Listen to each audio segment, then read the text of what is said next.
Joseph Parsons Comegys was Delaware's 22nd senator. Technically, he served for 2 years, from 1856 to 1858, but really he was only there for about a month and a half. I'll explain, don't worry.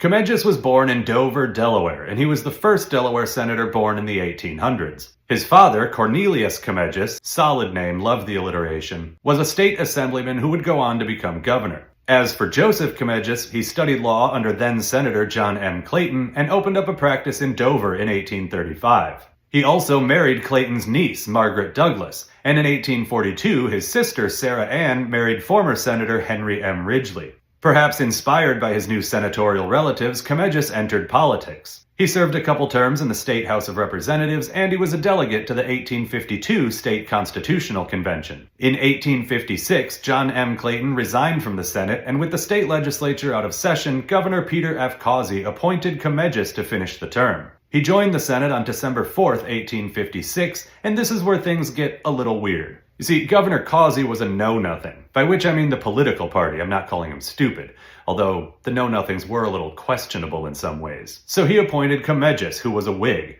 but the state legislature was controlled by Democrats, so as soon as their winter session started, they immediately held a special election to replace Comegys. It was the exact same scenario as 30 years earlier, with the death of Nicholas Van Dyke, the appointment of Daniel Rodney, and the election of Henry M. Ridgely, which, now that I think about it, is extra coincidental since Ridgely and Comegys were brothers-in-law.